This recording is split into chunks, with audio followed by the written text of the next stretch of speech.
I want to make that clear from the very beginning, before any of you reading this file form any premature opinions about my mental competence, my professional judgment, or my overall ability to handle situations without filing 17 incident reports in a single standard rotation. I am a Vrelian, third-generation diplomat trained at the Oreth Academy of Interspecies Relations for 6 full cycles. I have negotiated trade agreements with the Scalic Confederation, survived a dinner party hosted by the Mreth Collective where the main course was still moving, and I once spent 4 days trapped in a broken elevator with a Gaussian politician who would not stop humming. I came out of that elevator with a signed peace treaty and my sanity largely intact. So, I am not easily rattled. I want you to remember that as I describe what happened when a single human female named Yara Finch stepped through the docking hatch of the patrol vessel Ardent Spiral and said, with complete sincerity, "Oh cool, you guys have a gravity plating issue near the portside corridor." I could feel the microvariance when I walked in.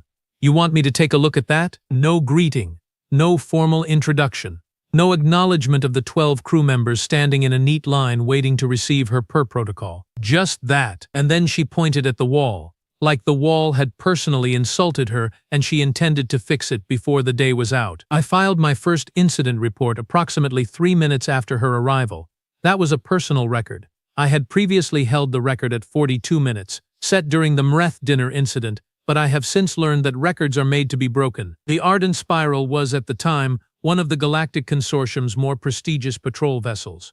Not the largest, not the fastest, but well-maintained, well-crewed, and most importantly, well-organized. Our captain was Dos Mere, a Pelion of impressive height and equally impressive patience, with dark gray plating along his arms and a voice like rolling gravel that he used sparingly, because he understood that words had weight and you did not waste them. He had been captaining vessels for 32 cycles. He had seen things that would make lesser beings compose sad poetry for decades. Dos greeted the arrival of our new human crew member with the expression of a being who had already prepared himself for anything and was now discovering that anything had shown up in a form he had not considered. "Welcome aboard the Ardent Spiral," he said, in the precise, measured tone of a captain who has read the briefing documents 3 times and is trying very hard not to visibly sweat. "I am Captain Dos Mirai. We are pleased to have you as part of this crew under the Consortium's Interspecies Integration Program." Yara Finch looked up at him. She was shorter than every member of the crew by a significant margin, which somehow made her more alarming rather than less. She had brown skin, dark hair pulled back in a way that suggested she had done it herself without a mirror, and considered it finished, and the most direct pair of eyes I had encountered on any species in 11 years of diplomatic work. They were the color of dark soil on a wet day, and they looked at Captain Dos with the relaxed, assessing focus of something that grew up on a planet where looking away at the wrong moment could get you eaten. "Thanks," she said. "Yara's fine. You want the gravity thing fixed now or after the tour?" Dos looked at me. I looked at Dos. Behind us I heard Colo Bricks, our smallest crew member and arguably the individual with the least emotional resilience on the entire ship, make a very quiet noise that I can only describe as a muffled existential distress signal. "After the tour," Dos said with admirable composure, "please." The briefing documents on humans were, to put it diplomatically, terrifying. I had read them before Yara's arrival. I had read them twice. The third time I had stopped halfway through and taken a 15-minute break to sit quietly and reconsider my life choices. Humans, the documents explained, originated on a planet called Earth. Earth was, by the Consortium's planetary classification system, a Category 5 biosphere. For context, most species with interstellar travel come from Category 2 or 3 planets. A Category 4 produces species that tend to be aggressive and overly competitive in council meetings. A Category 5 had, until Earth's discovery, been considered a theoretical classification. Earth had, at last count, produced somewhere in the range of 8 million distinct species of multicellular life, a number that the Consortium's xenobiologists still argued about in hushed, disbelieving tones at academic conferences. The planet's gravity was higher than the Consortium average. Its atmosphere contained levels of reactive oxygen that would constitute a hazardous environment warning on 11 member worlds. It experienced temperature swings that would hospitalize a Pelion. Its oceans were filled with creatures that, in the polite language of the official documents, were described as proactively hostile to all life, including their own. Humans had not merely survived this planet. Humans had won. They had reached the top of the food chain on a world that was actively trying to kill everything on it, which required a specific and somewhat alarming combination of physical durability, cognitive flexibility, and what the documents delicately called an unusual relationship with personal risk. The official consortium term for humans was, formally, Terran biological entities. The unofficial term used by essentially every spacefaring species who had encountered them was Deathworlders. This was intended as a warning, a label, something you attached to a category of being the way you attached a danger high-voltage sign to a piece of electrical equipment, not because the equipment was angry at you, but because the equipment would ruin your day without even trying. Yara Finch had this designation stamped across her crew transfer papers. She had looked at it during the docking check, head tilted and smiled, like someone had just handed her a compliment. The tour was conducted by Rael, our navigation officer, who was a Thasian, and therefore had 4 arms, excellent spatial awareness, and a deeply ingrained cultural instinct to be polite to everyone at all times, regardless of personal feelings. This instinct had served Rael well in most situations. It served Rael somewhat less well when the being he was being polite to kept stopping to examine structural components with the focused expression of a professional who had already identified several things they personally intended to fix. "This is the main corridor, connecting the forward crew quarters to the operations deck," Rael said, gesturing with 2 of his 4 arms in the graceful sweeping motion he used for formal presentations. "The ship runs on a tri-phase energy relay system with secondary." "Your coolant lines are misaligned," Yara said. Rael stopped. "I beg your pardon?" Yara pointed at a section of the wall casing. "Right there, the secondary coolant relay. It's running at about a 3-degree offset from optimal. Probably won't cause problems for another few hundred hours of operation, but eventually it will start thermal cycling unevenly, and you will get micro-fractures along the casing junction." She paused. "I could fix it in about 20 minutes. Rael looked at the wall. He looked at Yara. He looked at the wall again. Then he looked at me because I was following the tour at a respectful distance while taking notes. And my notes at this particular moment read, "How does she know that?" The diagnostics said everything was within normal parameters. "The engineering team monitors these systems," Rael said carefully, "and they have not reported any. Your diagnostics are checking for operational failure, not alignment drift," Yara said. Without heat, without frustration, with the patient tone of someone explaining something they genuinely found interesting and wanted to share. "Different thing. The system reads as functional because it is functional. It's just not optimal." "I see," Rael said. He did not see. None of us saw, but he continued the tour, and later that evening our chief engineer, a Lorvian named Pet, spent 40 minutes checking the coolant relay and then filed a maintenance request that, in its technical summary, essentially said, "The human was correct.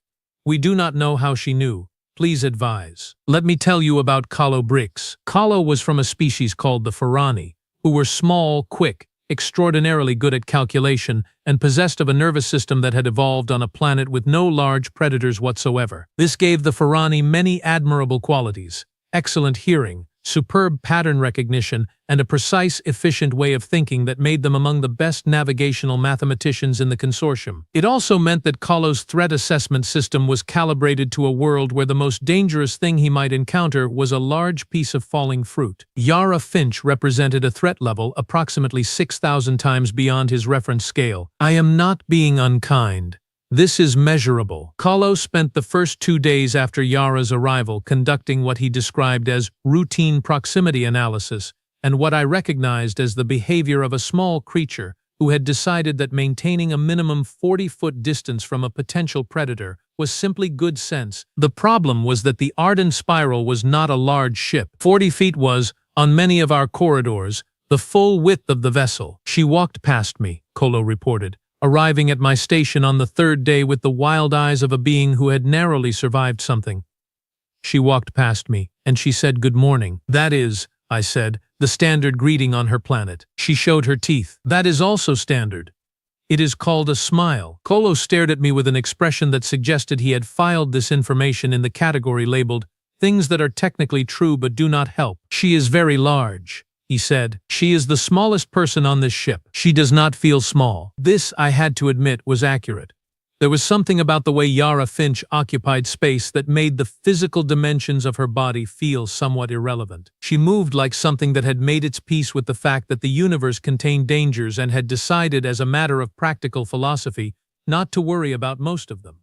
This was not aggression. It was not arrogance. It was something that I lacked the precise vocabulary to describe, and I had a vocabulary in 7 languages. Kahlo had, however, captured the essential quality in 4 words. She did not feel small. On the 5th day, something happened, something that would later be referred to in crew discussions as the incident, in official reports as unplanned extravehicular maintenance event, reference 7 Bravo, and by Yara Finch as, "Oh that, yeah, I have done worse." We had been running a standard patrol sweep through the outer edge of the Veth corridor, a stretch of space that was largely unremarkable except for a slightly elevated density of micrometeorite debris left over from a collision event roughly 1,200 years ago. The debris field was charted. It was navigable. Our route took us through the outer edge of it where the density was low and the risk was, officially, minimal. This was the status before something hit us. It was not, to be clear, a large piece of debris.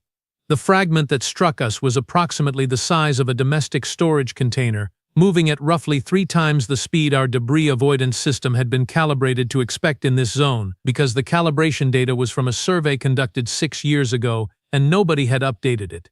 A fact which Rael later described as a significant procedural oversight, and Doss later described as a failing that we will be addressing comprehensively in the post-incident review. What the impact did, specifically, was compromise a section of the outer hull near the port side equipment bay.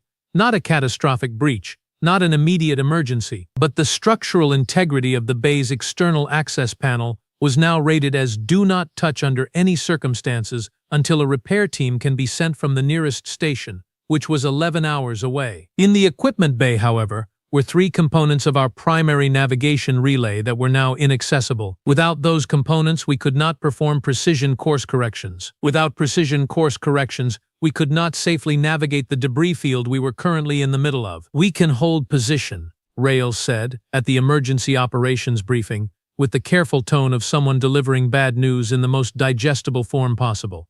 "The auto-stabilizers will keep us steady, but if we need to maneuver sharply, particularly at speed, we will be flying partly blind," Doss said. "Yes, in a debris field. Also yes." Everyone in the room absorbed this. It was the kind of silence that had texture to it, the dense, heavy texture of multiple intelligent beings simultaneously calculating odds and not enjoying the results. Then Yara said, "I can go out and get the components." Everyone looked at her. "The panel's compromised, not gone," she said.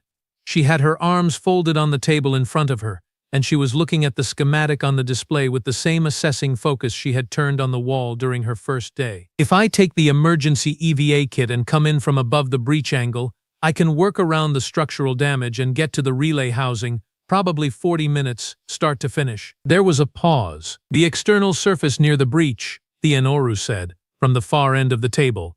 Thien was our medical officer, a Drossian with soft gray fur, and the perpetually gentle expression of someone who had spent their career dealing with the aftermath of bad decisions and had made peace with it. "It will be exposed to micro-debris at significant velocity. The EVA suit's shielding is rated for—" "I know what it's rated for," Yara said.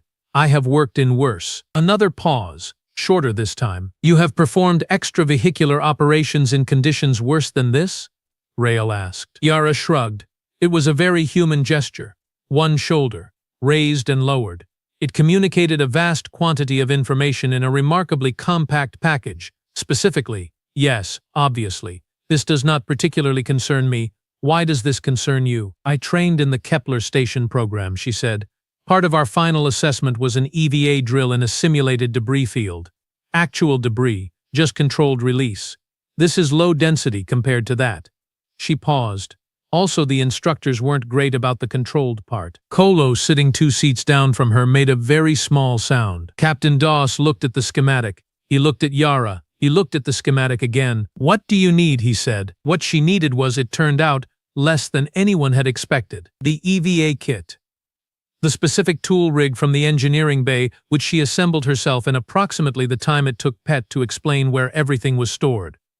2 tether lines, not 1, a detail she specified herself, a direct comm link to the operations deck. And, she said as Pet was helping her seal her helmet, someone to talk to me. Doesn't have to be about anything important. I just like having a voice in the channel. This task fell, by some quirk of scheduling and proximity, to me. I stood at the comm panel on the operations deck and listened to the sound of Yara Finch going out onto the damaged exterior of our ship, in a debris field, with a toolkit, and I talked to her. "You are at the outer hatch," I said. "Pressure's nominal." "Copy," she said. "Opening the outer hatch now." There was a sound of mechanism, and a change in the quality of the connection, a thinning, as the full environmental separation of space inserted itself into the audio channel. "All right," she said. "I'm out. Give me your visual confirmation." On the external cameras, I could see her, a small figure in a white and orange EVA suit, moving along the hull with the careful practiced motions of someone who had done this before. Not hurried, not slow, precise. Each grip point checked before weight was transferred. Each movement deliberate. "I have you on camera," I said. "Debris density in your sector looks clear for the next 12 minutes. Good. Heading for the breach approach angle." Around me, the rest of the operations crew was doing their jobs, but with the specific quality of focus that meant everyone was also paying attention to the comm channel. Kahlo had taken a position near the back of the room where he technically had a valid operational reason to be standing and was technically not staring at the camera feed. He was staring at the camera feed. "Talk to me," Yara said. "About what?" I asked. "Anything. Tell me something I don't know about your species." I opened my mouth, closed it. This was not, I realized, a request I had received before in a professional context. "Vrelians," I said, "have two distinct nervous systems. One handles conscious thought and voluntary action, the other handles memory and emotional processing. They operate independently." "Huh," she said, over the sound of her own breathing and the faint click of her grip clamps engaging the hull surface. "Does that mean you can be intellectually calm about something that's emotionally very stressful?" "Yes," I said. "It also means that occasionally we understand something intellectually and don't feel it until much later." "That's kind of beautiful," she said. "Also kind of sounds like how humans deal with near-death experiences. We don't process it until after. In the moment we just do the thing." She had reached the approach angle. I watched on the camera as she oriented herself relative to the breach damage, examining it with the same tilt of the head she had used on the coolant relay and the gravity plating and every other system she had looked at since boarding this ship. "I'm at the panel," she said.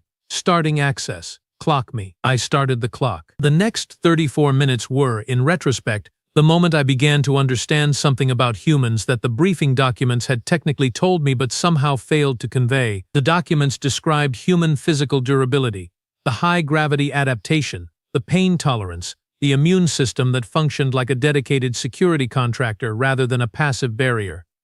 They described the cognitive flexibility, the ability to solve novel problems under stress. They described the unusual relationship with personal risk in measured academic language. What they did not describe, because possibly no document in any language could adequately describe it, was what it looked like from the outside. It looked like this. A small figure, 40 feet out on the hull of a damaged ship, in a debris field, in the dark between stars, working, with both hands, talking, occasionally, to reassure the people inside, asking about their nervous systems, making observations about the interesting parallel between alien biology and human psychological stress responses. Like this was just a thing she was doing, like the universe had presented her with a problem and she had looked at it, made a quick assessment, and decided that it was broadly speaking fine. "Got the first relay module," she said, at the 20-minute mark. "It's in good shape. Holder took some vibration stress from the impact, but the component itself is clean. Logging it." "Understood," I said. My own voice, I noticed, sounded slightly more calm than I actually felt. My conscious nervous system, as I had just explained, was handling this differently than my emotional processing system. I was intellectually certain that Yara was capable, and the risk was calculated. I was emotionally doing something I could only describe as gripping the comm panel very firmly. "Second module," she said. "This one's going to need a minute. The housing took a hit. I need to work around a bent bracket without putting stress on the module casing." A pause. "Can you hear that?" "Hear what?" "There's a piece of debris. Small one, maybe 15 centimeters across. It just passed about 8 meters to my right. Did you pick that up on sensors?" I looked at the sensor readout. The debris scanner was showing clear in her sector. I looked more carefully. No, I said. Our sensors do not appear to have detected it. You might want to recalibrate your minimum detection threshold, she said pleasantly, in the tone of someone mentioning a minor administrative note, while working with her hands around a bent metal bracket in the vacuum of space, with pieces of rock passing within arm's reach. Your current setting is probably filtering out anything below about 20 centimeters. That one was close. I flagged the sensor calibration for the post-incident review. I also quietly recalibrated my assessment of what unusual relationship with personal risk actually meant in practice. It did not mean that she did not notice the risks. It meant that she noticed them, categorized them accurately, and continued working. Got the second module, she said. Third one coming up. Kahlo, at the back of the operations room, had stopped pretending to be there for operational reasons and was standing with both small hands pressed against the wall, watching the camera feed with an expression I could not entirely read. Part alarm, part something else. Something that looked, if I was translating the Ferrani facial signal correctly, like the beginning of reluctant admiration. She came back inside at the 38-minute mark, 6 minutes under her own estimate. She came through the inner hatch with 3 relay modules secured to her suit's equipment harness, removed her helmet with the practiced click of someone who had done this particular motion hundreds of times, and handed the modules to Pet, who was waiting with both the slightly glazed expression of a professional who had just watched someone do something they considered technically difficult, as though it were technically moderate, and a scanner which he used to verify the component integrity. All 3 read clean, Pet said. Told you, Yara said. She pulled back the neck seal of her EVA suit and rolled her neck in a slow circle, the vertebrae making a sound that caused Theon to look up sharply from the medical station where he had been monitoring her vitals throughout the EVA. That sound, Theon said, from your neck? It does that, Yara said. It's fine. It's always done that. That is not, Theon said carefully, what a joint should sound like. Probably not, Yara agreed with genuine cheerfulness. But it doesn't hurt and I have full range of motion, so… She rolled her neck again, producing the same percussion. Theon made a note. I could see from where I was standing that the note was long. The note was possibly going to become a full medical inquiry. Captain Das crossed the room to where Yara was beginning to strip the outer layer of her EVA suit.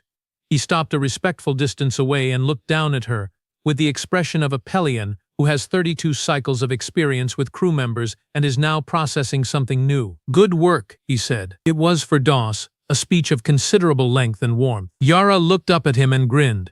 It was the smile she had given Kahlo on the 3rd day, the one with the teeth, the one Kahlo had categorized as alarming. Looking at it now, I revised my classification. It was not alarming, it was, more precisely, the expression of a creature who had just done something it found genuinely fun. Anytime, she said, you should see what happens when things actually go wrong. Nobody in the room was entirely sure how to respond to that, so nobody did. There was a brief, collective silence of the kind that follows a statement which everyone present suspects may be the most honest thing said all day. Then Kahlo, from the back of the room, in a voice approximately 1/4 of his usual volume, said something in Ferrani. I speak some Ferrani. Not fluently, but enough. The phrase Kahlo used was, roughly translated, an expression used for beings who hold territory that should, by all reasonable assessment, not be holdable. In Ferrani cultural context, it was a profound compliment. It was also, I noted, the first time in 5 days that Kahlo had addressed Yara in any form. Yara did not speak Ferrani, but she heard the sound of her name preceded by what was clearly a considered statement, and she looked at Kahlo with those direct, soil-dark eyes, and she said, thanks, I think. Kahlo, to my astonishment and his own evident surprise, stood a little taller, just slightly, as though something in his carefully calibrated threat assessment system had just reclassified its data. That night, by which I mean the ship's artificial night cycle, because there is no actual night in space, and I mention this only because it is technically accurate, and I find precision comforting. I sat in the small common room that served the crew's informal gathering needs, and I wrote the first draft of what eventually became this document. At the time I was thinking of it as a report, a record, something to be filed with the consortium's integration program office as evidence that the program was working, and also as a formal communication of several things that the program designers might not have anticipated. What I was actually doing, though I would not have used this word at the time because it felt imprecise, was trying to understand. The consortium had been using the word Deathworlder as a warning label for approximately 40 years, since humans had made first contact. The label was accurate, in the sense that it described a real quality of the species, but there was something about using it as a warning that felt, after 5 days and one EVA event, like it was describing the right thing from entirely the wrong direction. A warning label tells you about danger. What Yara Finch represented was something more specific, more interesting, and frankly more complicated than danger. She represented the product of a world that had required, from every single living thing on it, the absolute best that living things could produce, for millions of years, without pause, without mercy, without negotiation. Everything soft had been selected out. Everything brittle had broken. What remained was something that looked at a debris field and saw a problem to be solved. Something that heard Deathworlder and smiled, not because it wanted to frighten you, but because it recognized, in that word, the weight of where it had come from. I was still writing when I heard footsteps in the corridor. Even footsteps, well-distributed weight, the particular rhythm of someone moving with the relaxed confidence of an entity that has eaten regularly and slept well, and has no current reason for concern. Yara appeared in the doorway of the common room.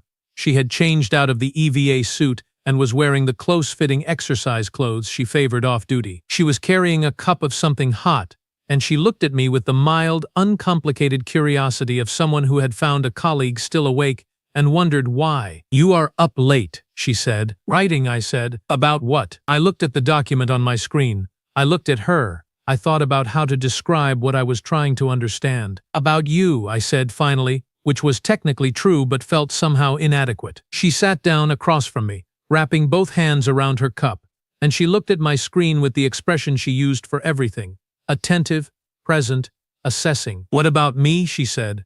Not defensively, with the tone of someone who was genuinely curious. "I am trying to understand," I said, "what it is like to be you." She was quiet for a moment.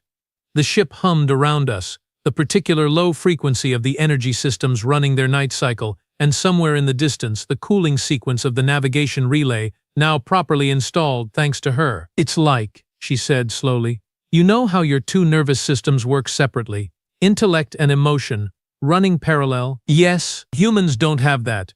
Ours are all tangled up together, thinking and feeling and reacting all mixed in, so when something scary happens, every part of us is involved. But the thing is," she turned the cup in her hands, "we have had to be in scary things for so long that we got used to the feeling.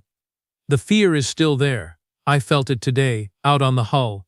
But it doesn't stop the thinking. It's just part of the process." She looked up at me. "I don't think I'm especially brave," she said. "I think I'm just human. We are all like this." I thought about that. My conscious nervous system processed it quickly, a reasonable self-assessment from someone with no interest in mythology about herself. My emotional processing system took considerably longer, working through the implications slowly, turning them over. "That," I said, after a pause, "is somehow more alarming than if you had said you were especially brave." She laughed. It was a sound I had not heard from her before, an open, unguarded sound, the laugh of someone who finds something genuinely funny and does not bother to moderate the expression of it. "Yeah," she said, "that's about right." She finished her drink and stood up, rolling that noisy neck one more time in a move that I suspected was going to feature heavily in Theon's forthcoming medical documentation. "Night, Sreth," she said, moving toward the door. "Good night," I said. She paused in the doorway. "Nice work on the comms today, by the way," she said, talking me through it. "The stuff about your nervous systems, it helped." She tapped the frame once. "Good thing to know, for tomorrow." "What happens tomorrow?" I asked. She smiled. That smile. The one with the teeth. "No idea," she said. "That's the thing about this kind of work." And then she was gone, footsteps receding down the corridor, even and unhurried. I sat for a while, looking at my document. Then I added a section heading. "My theory is that the universe has a sense of humor.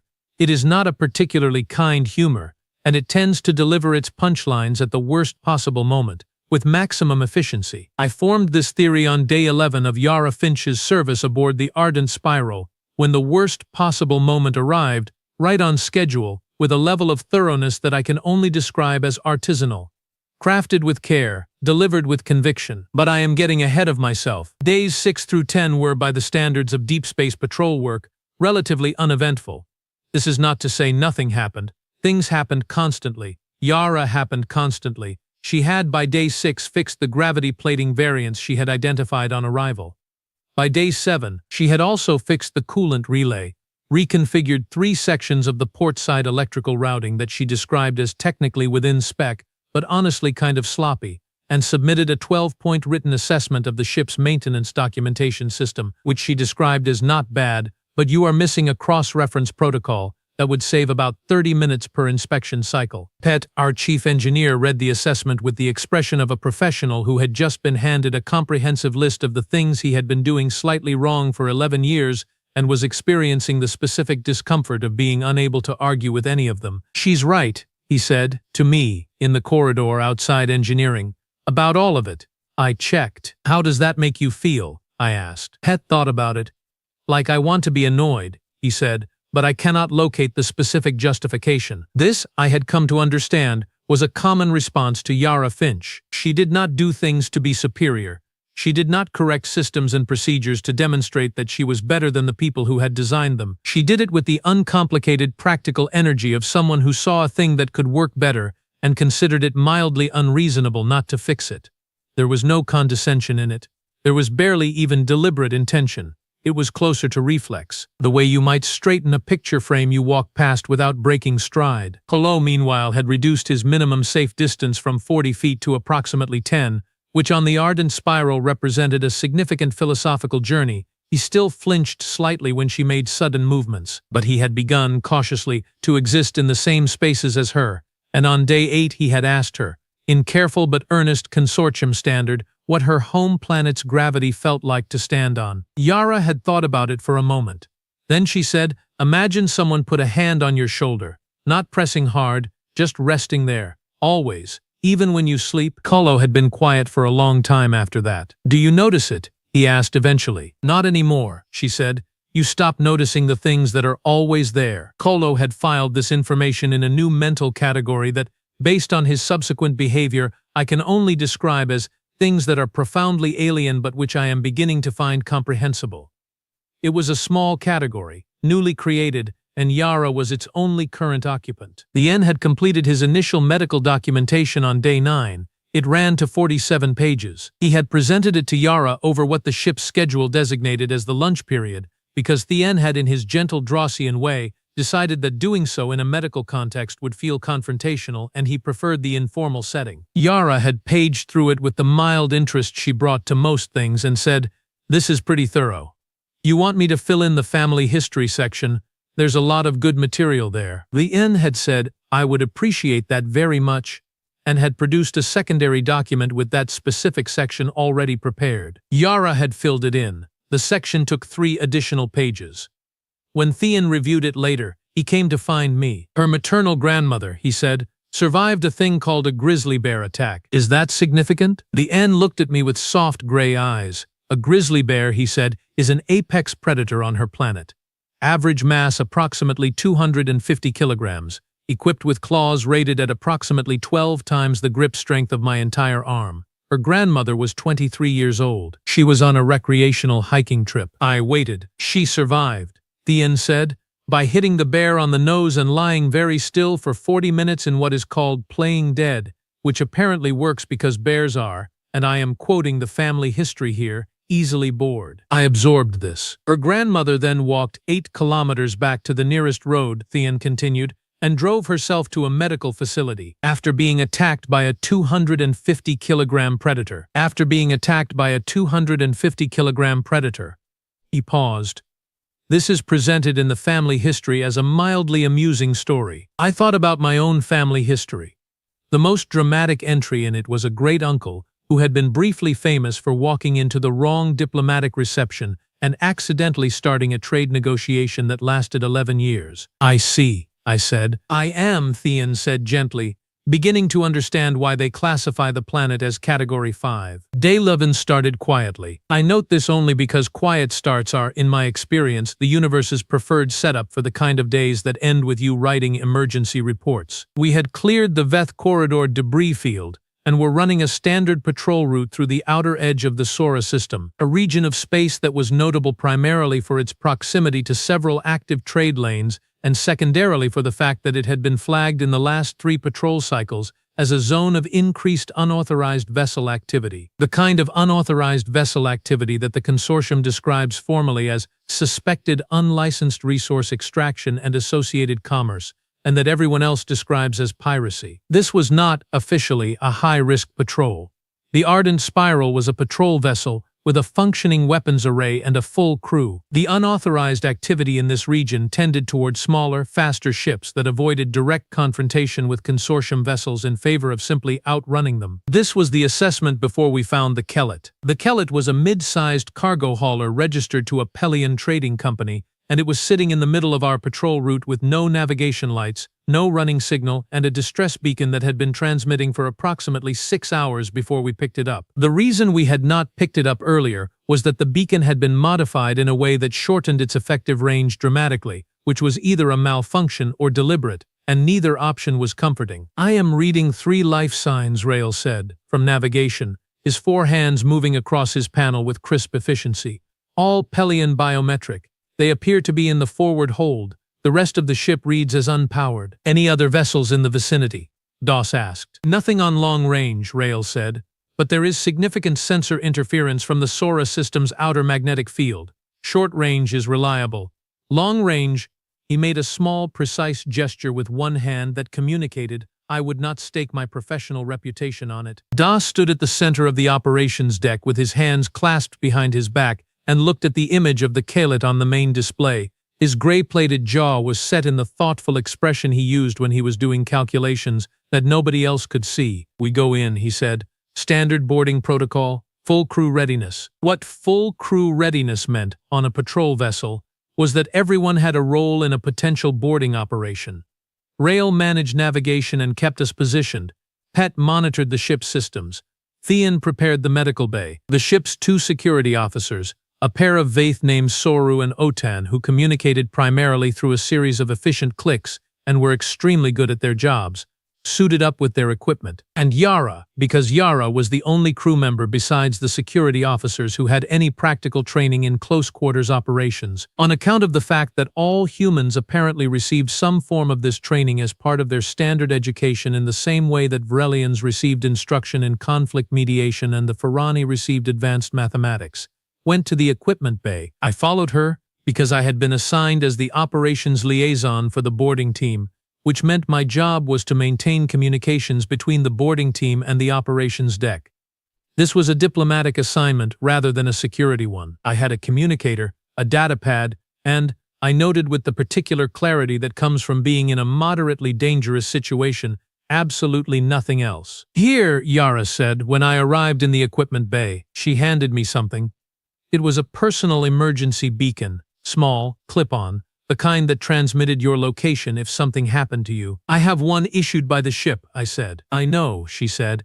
"That one has a 6-hour battery. This one has 32. I made it." I looked at the device. It was smaller than the standard issue, neater, with a modification to the power housing that I recognized, vaguely, as the kind of thing Ped occasionally mentioned in engineering briefings as a theoretical improvement over the standard design. "You made this," I said, "last night." The power housing on the standard ones always bothered me. She was already moving, checking her own kit with quick, efficient hands. "It's not complicated, just better." I clipped on the beacon. I did not ask further questions because the questions were multiplying faster than I could prioritize them and we were moving. The Kellet's boarding hatch was in reasonable condition given that the rest of the ship had clearly experienced a significant and recent incident that I was cataloging in my head under the working title "Things That Went Very Wrong Before We Arrived." Soru and Otan went in first. This was protocol. They were fast, trained, and equipped, and they moved through the Kellet's main corridor with the efficient, coordinated silence of professionals who had done this in exactly this way many times before. What they found in the first 30 seconds was evidence of a very recent departure by several individuals who had not been part of the Kellet's registered crew. Evidence of a struggle, specifically in the forward operations room where the furniture had introduced itself to the floor at some velocity. Evidence of removed equipment, the kind that gets removed when people want to take something of value and leave behind something unnavigable. What they found in the forward hold, behind a door that had been sealed from the outside, were 3 Pelion crew members, the captain, a navigator, and a cargo handler, all alive. All, as Thean assessed via remote biometric link, in the specific physiological state that results from being locked in a room for 6 hours with limited water, significant stress, and the sustained awareness that nobody was coming. Consortium Patrol Vessel Ardent Spiral, Soru announced, in the crisp, formal tone of someone opening a communication that they knew would be well received. You are safe. There was a pause on the other side of the sealed door. Then, in the slightly unsteady voice of a Pelian captain who had been running on adrenaline and stubbornness for the better part of 6 hours, took you long enough. It was, under the circumstances, a deeply understandable response. We got the door open. Thean's medical team came across from the Ardent Spiral.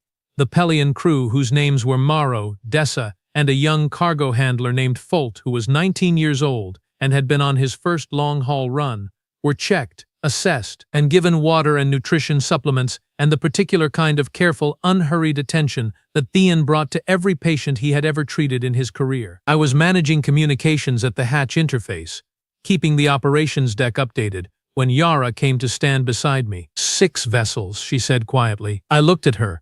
What? They said 6 vessels when we debriefed them in the hold. The attackers. 6 ships. Rael said he's reading nothing on long range, but the magnetic interference makes that unreliable. She was looking at the corridor that led back to the Kellet's main operations room, and she had the expression she used when she was looking at a broken system. Not afraid, just attentive. They stripped the navigation relay, same as what happened to us, more or less. They wanted the Kellet stuck. I looked at her. I looked at the corridor. I ran a quick calculation that involved the words 6 vessels, unreliable long-range sensors, and we are currently mostly concentrated on a ship that is not ours. You think they are still in the area, I said. I think, she said, with careful, measured precision, that we should not assume they are not. I opened my communicator. I am going to give Captain Doss the credit he deserves here, which is the credit of a being who receives a concern from a crew member, particularly a crew member who has demonstrated accurate threat assessment in prior situations, and acts on it without demanding an extended formal justification. Pull the medical team back to the Ardent Spiral, he said, the moment I relayed Yara's assessment. Leave Thean with the Kelliot crew for now. Get our people back to their stations. Rael, I want a full short-range sweep. Every available sensor, maximum gain. This happened in approximately 40 seconds. The first ship appeared on short-range sensors approximately 90 seconds after that, then 2 more. Then, over the following 30 seconds, 3 additional contacts that had been holding position just beyond the interference band, waiting with the patient, calculated stillness of beings who had done this before and knew exactly how long it took a consortium patrol vessel to get comfortable. 6 vessels. Yara had been right. I would like to note for the record that this was not the last time I would have occasion to write that sentence. The 6 vessels were not large, they were quick, angular, the kind of ships designed for speed and intimidation, rather than prolonged confrontation. They arranged themselves in a pattern that cut off the Ardent Spiral's most direct exit vectors, which told us something useful about the expertise of whoever was flying them. They want us to negotiate, Doss said, from the operations deck. His voice came through my communicator with perfect clarity. They want us to decide that leaving is worth more than the Kellet's crew and cargo. Are they correct? Rael asked. No, Doss said. It was a short word. It carried 32 cycles of weight behind it. I was still at the Kellet's hatch with Yara. The medical team had pulled back. Soru and Otan had established a defensive position inside the Kellet's main corridor, covering the hatch. Standard protocol for this scenario was to hold position, maintain the boarding team's safety, and let the operations deck manage the strategic response. Standard protocol did not account for Yara looking at the Kellet's main operations room with that assessing tilt of her head and saying, "Their navigation relay is stripped, but the propulsion system looks intact. If someone got to the manual drive controls, this thing could move." I looked at her. The manual drive controls, about 40 meters back, through the main corridor. The operations console on these Pelian mid-haulers is dual system. Even with the primary relay gone, you can run basic thrust on manual bypass. She was already doing the calculation. I could see it in her expression, working through something the way she had worked through the EVA problem, the coolant relay, the beacon modification. Enough to maneuver, maybe 20% of normal response, but in a confined engagement zone, a second unpredictable mobile asset changes the math. You want to make the Kellet move, I said. I want to give whoever is out there a problem they did not plan for, she said. They planned for one ship. They did not plan for one ship and a thing they thought was stuck that is suddenly not stuck. Soru, from the defensive position, had been listening. I could tell because one of Soru's compound eyes had swiveled in our direction during the last 30 seconds of this conversation, which for a Veth was approximately the equivalent of turning around and saying, "I beg your pardon." "Captain," I said into the communicator. I relayed the proposal. I did it quickly, in the clipped, precise format of a diplomatic briefing because brevity was going to matter here, and Doss did not need me to editorialize. There was a pause on the other side. I could hear, in the background, Rail running sensor updates and Pet doing something that involved the sharp click of engineering switches thrown in rapid sequence. "How confident are you in the bypass?" Doss asked. He was not asking me, he was asking through me. I looked at Yara. "I worked on one of these haulers for 8 months during my second posting," she said.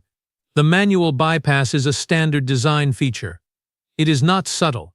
It exists specifically so you can move the ship when the primary systems are compromised." She paused.